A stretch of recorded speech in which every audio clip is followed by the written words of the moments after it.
asma maa ngi fi rek di sant yàlla bu baax di julli sangu tedd bi alayhi salaatu wasalaam di am contentement ak mbégte di ñëwaat ci suba teel di nuyu cher professeur l'éminent professeur Pa Assane Seck di ko ziare di ziare Abou moom it di la nuyu bu baax di jaalewaat comme ni ko waxee rek njabootu maam Cheikh Seydi Hadji Malick Sy bi yëpp ak waa Pire ak waa Tivaouane ci sunu yaay jooju fi jógee di sët sëñ Babacar Sy radiyallahu taala anhu nekkoon soxna sunu papa sunu maam moom mi nga xam ne moom it macha allah adduna daal noonu la ñu ngi jaale famille yëpp bu ñu limee rek dinañ juum di wax inna lillahi wa inna ilayhi rajiun. mi ngi noonu kon yal na yàlla yokk ko ci barzak yi gën a kawe ci àjjana firdawsi te bàyyi ñoo ak barkeem incha allah rabbi. Abou Sène moom nekk porte-parole du syndicat SITUMAC, délégué personnel à l'entreprise Trefort, c'est bien cela? dalal ak jàmm ci suñu biir.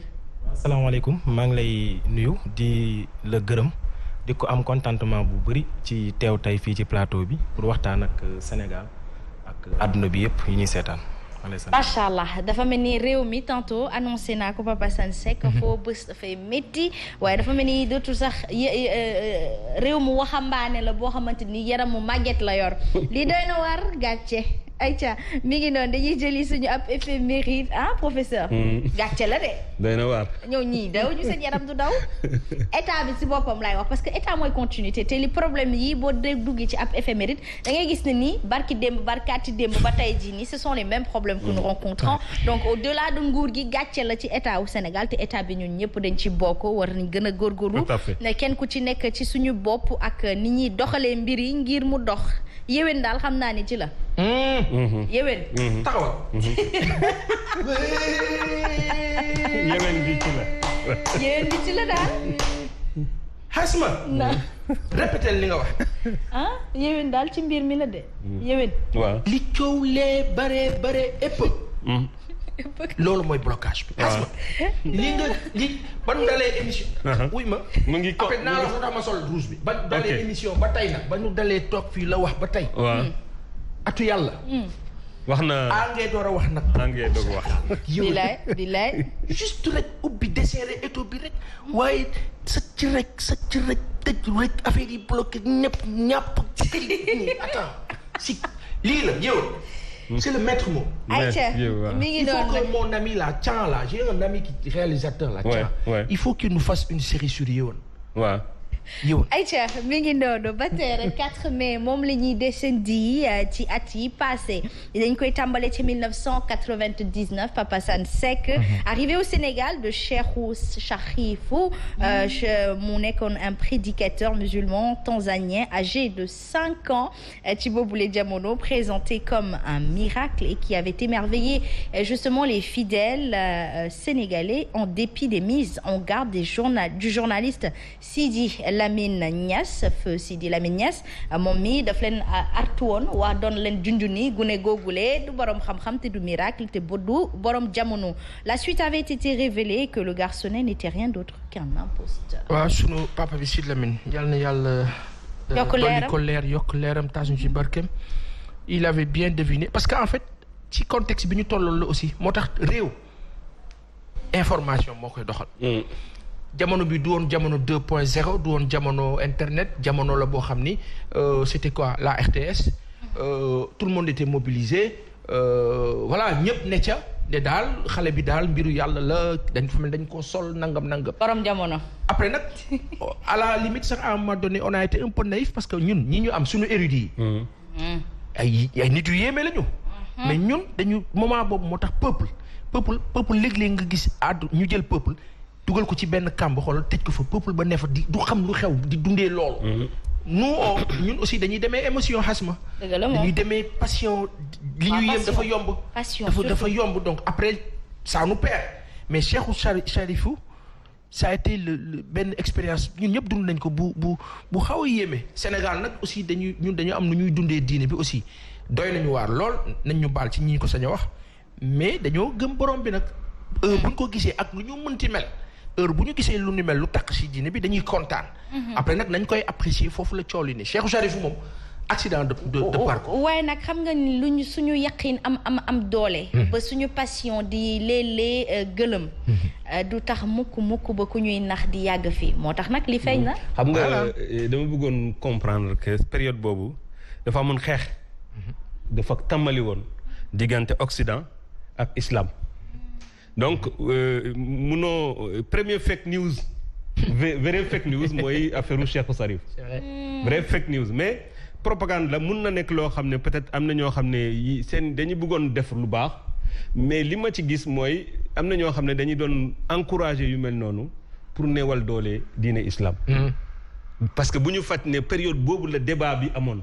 maa ngi fàttaliku benn conférence bu Serigne Cheikh Ahmed Tidiane Sy Al Maktoum. defoon Londres.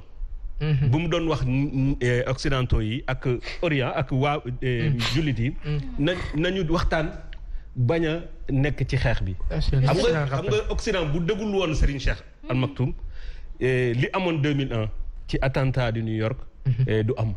mais dañuy dem ba léegi continuer malheureusement waxu Serigne Cheikh boobu ba léegi toppuñu ci parce que dañuy continuer di xeex suñu biir.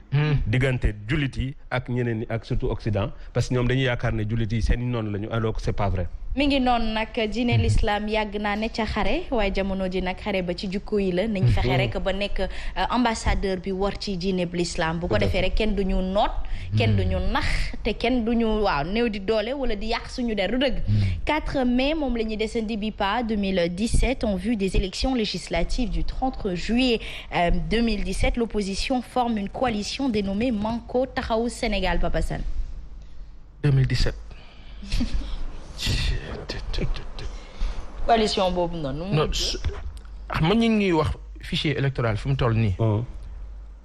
ñu ne ñu waa Malaisie ñoo détenir fichier bi ñoo koy gérer les c'est-à-dire que tey pour nga am ci accès waa Malaisie ñoo lay permettre nga xool fichier bi suñu bos ñun. waaw bien sûr. bon je parle de souveraineté en passant après nit na ko technicien yi expliqué nu leen neex. maanaam ñun sénégalais pour ñu xool suñu fichier am ci accès xool ndax baax na wala baaxul foog malaisiens yi permettre nu ko. tu comprends. voilà loolu c'est important nit ñi xam ko. après beneen bi mooy que 2017 boobu xas ma di fàttali dafa déterminé woon ci élection 2019 mais ca 2017 ba laata lu ko jiitu sax ca diggante 2015 2016 ca 2014 sax. la ñuy déparé ca élection locale ya la ñu salfaañe yoon bi nga xam ni moo nekk yoonu dëgg daal di tracé yoon bi nga xam ni moo ñu yóbbu ci ñu jaxase fichier bi benn bloqué les primo votants xale yi waroon bokk ñu coince leen jaxase système bi ca la sunu papa bi sunu mag bu baax bi kilifa bii di Aly Ngouille Ndiaye ñu ngi kaa ziar wax loo xam ni accident de parcours la ci àdduna papa nga baal ma rek mais loolu la c'est-à-dire ministre de l'intérieur toog Sénégal yëpp moo carte du table Pape Alé ne man je ministre de l'intérieur mais lu ma mën a def pour sama candidat gagné dinaa ko def après ça fausse toute la cartographie électorale de ce pays-là c'est-à-dire au sens figuré comme propre. Après résultat bi xasma yàlla.